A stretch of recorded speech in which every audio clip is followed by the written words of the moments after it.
Assalamualaikum warahmatullahi wabarakatuh. Sampurasun mitra kaum dangu baraya kidagar spesial di mana bae ayana wilujeng siang wilujeng petepang dangu deui sareng akinya.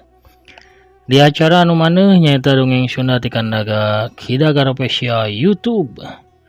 Urang ngeureuyeuh deui pamirsa naraskeun hanca anu katunda. Nyata hiji lalakon anu judulna teh Kasarad. Ya dongeng reka anak nyalira uga didongengkeun ku aki. Mugi-mugi wae tiasa janten panglipur kalbu pang beberah kana manah pangrepeh kana hate. Malah manar janten ubarnya pangjajab reureuh. Kangge urang sadaya anu sadidinten parantos kasabnya. Damel kaditu ka dia nyilari kipayah. Oge mulangkeun katineung ka mangsa jaman kapungkur di mana urang kapungkur teh hiburanna nya. Jalmi kapungkur mah tahun 60, 70, 80, 90 mah hiburanna teh ngadangukeun dongeng di payunan radio. Bari radiona radio dual ban, radio cawang, aya angin kakarasakan. Bari baterena ge dipoe heula pamiarsanya. Aduh waas pokona mah. Urang geureueuh bagian anu katujuh pamirsa di mana mayangnya nuju kasurupan. Urang geureueuh dongengna parsa makna sor bajigurna mangga kaparayun sadayana prung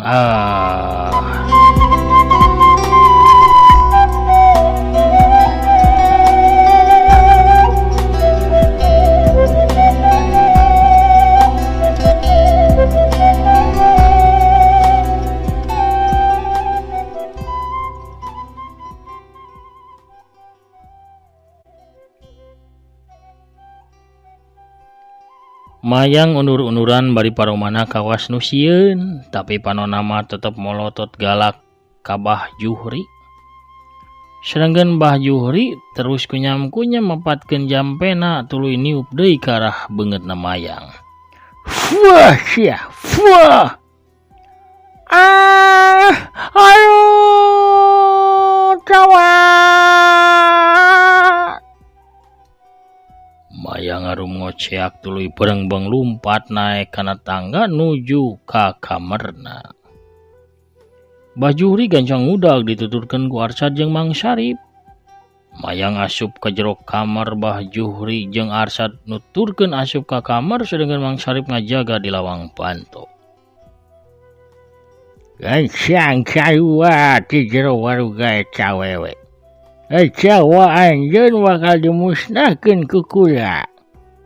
Cek Bah Juhri bari ngadeukeutan ka mayang.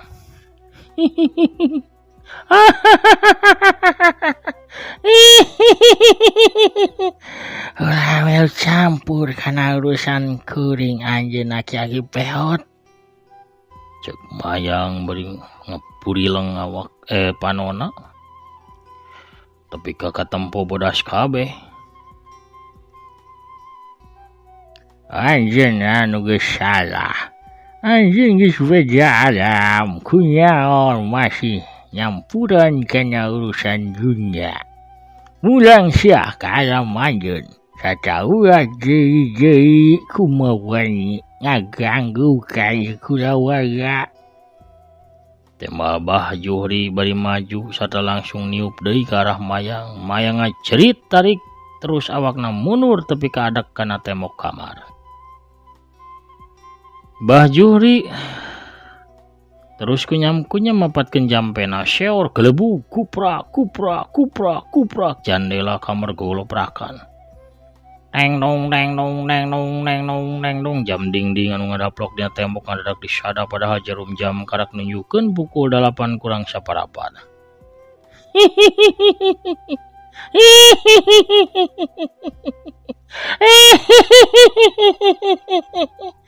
Mayang nyikikik deui seuri corana mata kukurayun.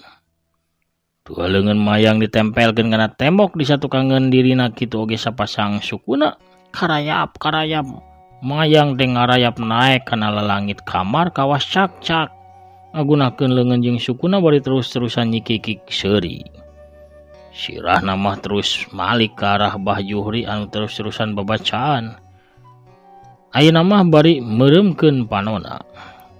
Arsad ukur olohok kasima ningali pamajikanana bisa ngarayap kawas cak-cak, kawas toke pamiarsanya. Kala langit kamar, Mang Sarip mah kalahkah ngayak-yak ngadeg-deg di lawang panto bakat ku sieun. Keur kitu bari ngajerit tarik. Ngadadak mayang ngagajel ka Bah Juhri, dua leungeunna ranggah rek nyekek kana beuheung Bah Juhri. Bah Juhri ngadadak beunta, dua leungeunna didorongkeun ka arah mayang anu awakna keur ngalayang rek nubruk manehna.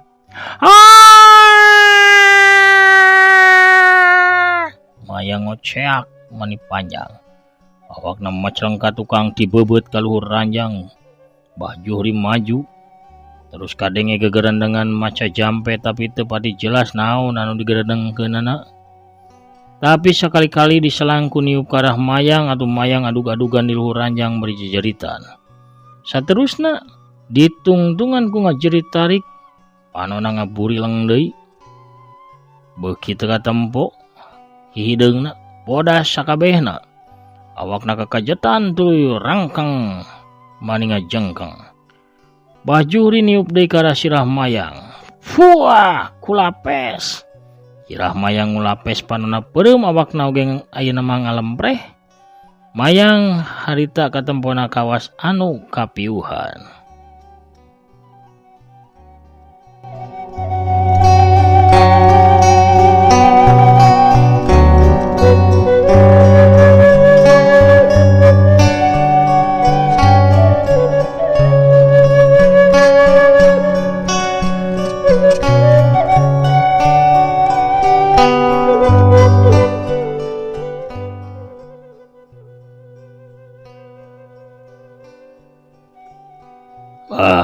Pamajikan kuring teu kunaon-naon bah. Arsa dari weus-weus hariwang meureun bisi mayang kumaonam.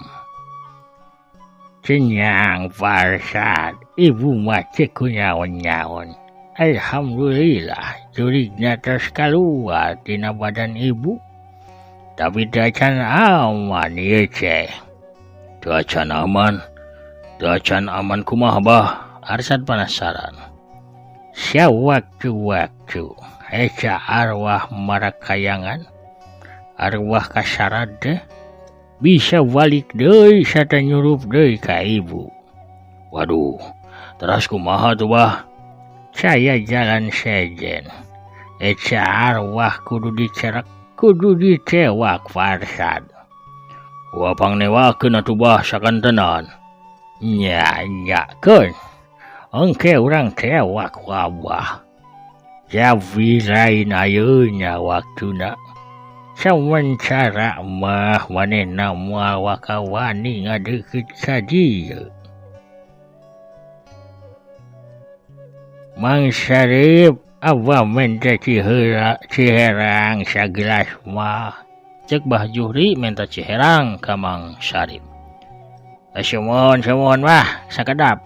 Ulun Mang Sarip tuluy gura-giru turun ka handap, telila torjoli bari mawa ciherang sagelas gede. Cai teh langsung diasongkeun ka Bah Juhri. Ku Bah Juhri cai diparancahan sagedeung tuluy ditiup 3 kali. Ieu cai satengahna ceuceukkeun kana embun-embunan ibu, embun-embunana. Farsadnya sesana mah engke eueutkeun upami ibuna tos sadar. Cek Bah Juhri bari ngasongkeun gelas ka Arsad. Gelas gancang ditampanan ku Arsad. Arsad langsung diuk di sisi ranjang. Cai tina gelas teh ku Arsad diceuceukkeun kana embun-embunana mayang arum. Sawarehna diteundeun di meja leutik di gigireun ranjang.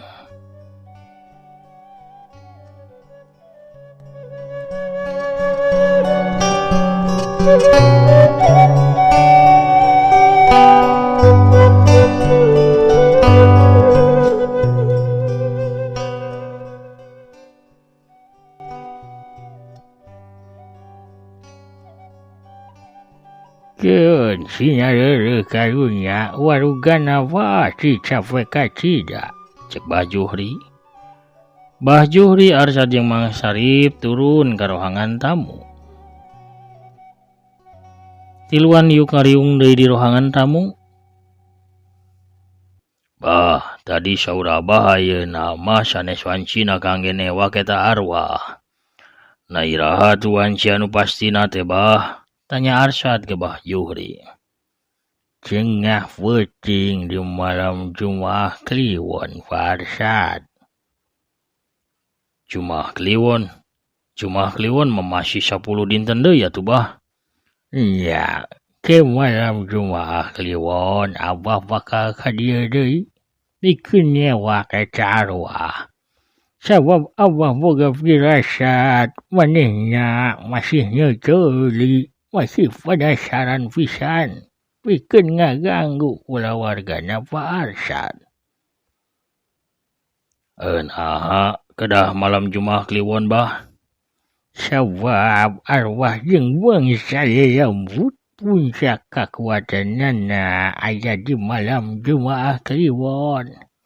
Kelah kumaha oge manehnya bakal nekat datang deui kusabab ngerasa kakuatanana keur aya dina puncakna.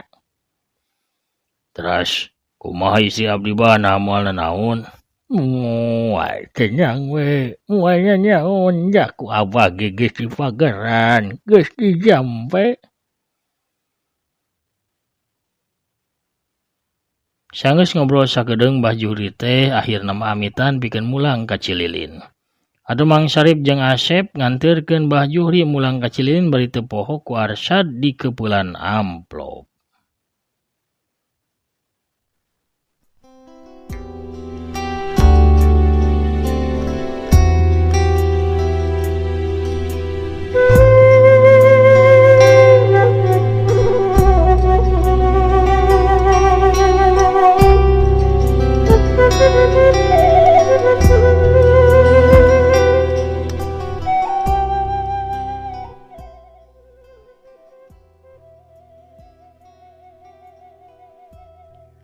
Di saprakarita mayang teu pernah deui kumat kasurupanana. Arsad atuh ngarasa bunga sabab rumah tanggana karasa normal. Geus saminggu nyalibeuteungna mayang teu karasa sarta kasurupana ge teu kumat. Arsad harita keur ngadaweung ngopi di ruang baca dibarengan ku Dokter Heri.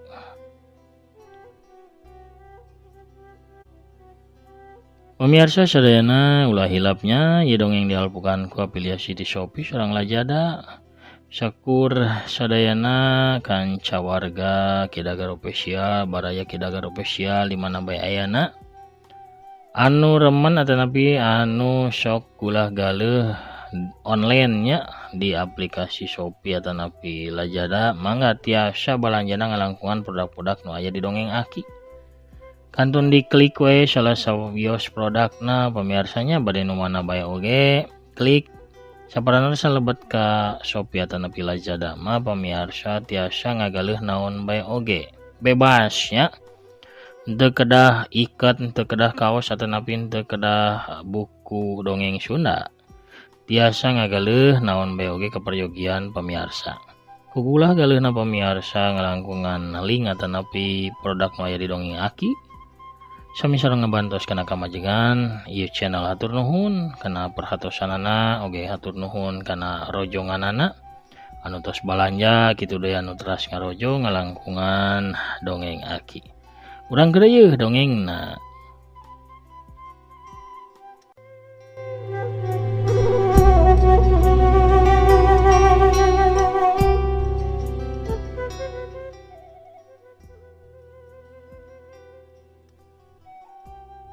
Dokter Heri teh ngahaja datang pikeun mariksa kaayaan mayang sabame hampir sabulana Arsad teu nelepon ka manehna.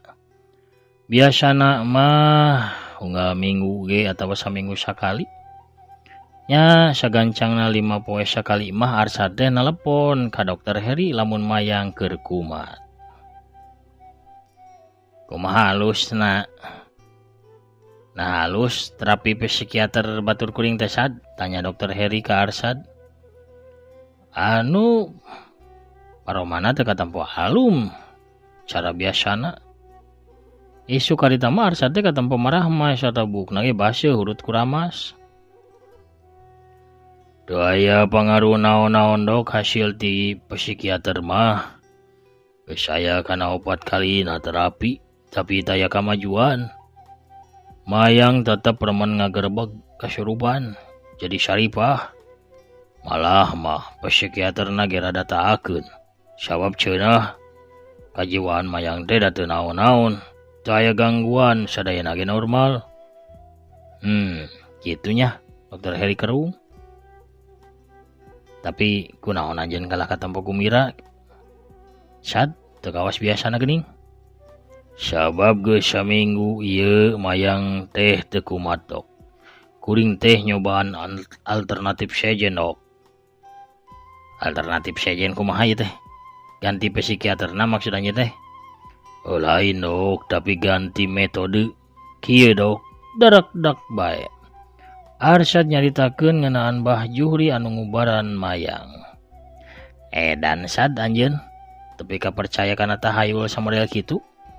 Anjeun ngagunakeun jasa dukun. Tapi dah bukti na mujarab dok Mayang teh cager. Tapi eta dukun panan teu ngagaransi Mayang cager pikeun salilana. Aya memangnya dok sacan arwahna Syaripah katewak. Arwah. Sadia jalma anu maot teh geus moal bisa asup deui kana hiji waruga.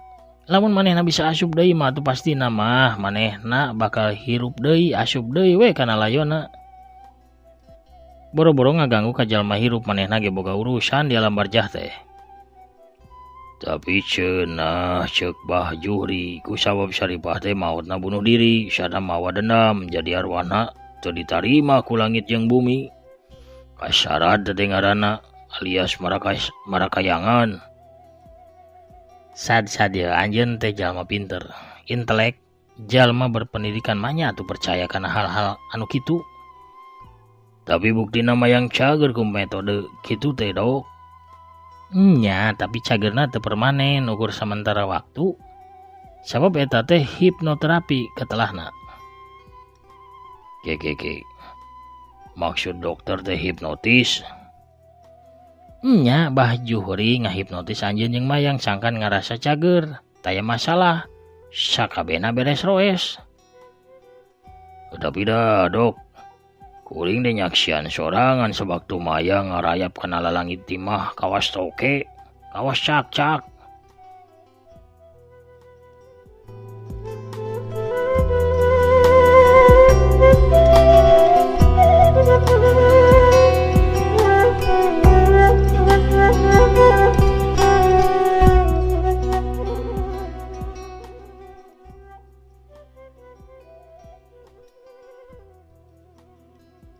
Ilmu sihir eta mah sarua bae jeung ilmu tenung. Teteh juan anjeun dibalikeun sangkan nempo naon anu dipikahayang ku eta dukun.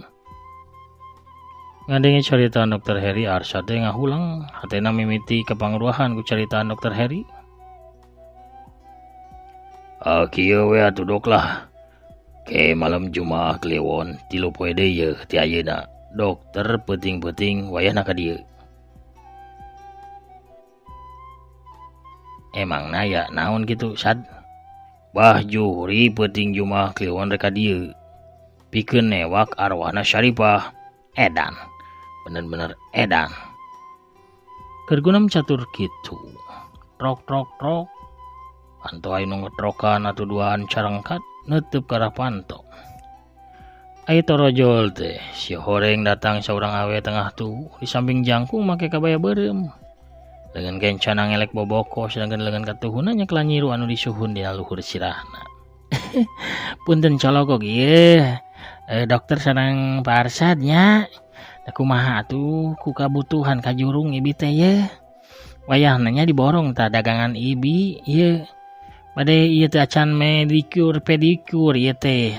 Ibi teh karunya tuh romeheun jantenna. Sok ye munggung-haneut amis raos kareueut geura diborong ieu awugna. Deh. Wah, pemirsa. Bade manicure pedicure cenah duh. bulu tuur dicukur gitu. Pemirsa kuno rajolna bisa gitu urang cekapkeun heula dongengna dugi ka dieu.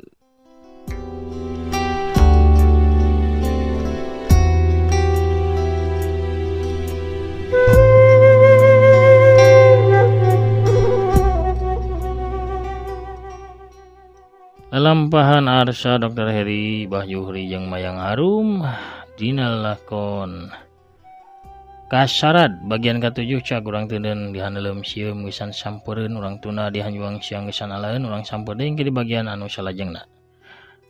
Enjing urang patapang dangu deui mugi-mugi teu aya halangan harungan pemirsa. Hatur nuhun kana sadaya perhatosanana sumbang saran sareng dedel doana ugi pangrojongna nya. Hatur nuhun mugi-mugi urang sadaya tetep tiasa patepung lawung. Tetap tiasa tepang dangu ngalangkungan udara. Sakitu heula nu kapihatur, hakin amit mungkur heula. Assalamualaikum warahmatullahi wabarakatuh. Permios cagah hanca.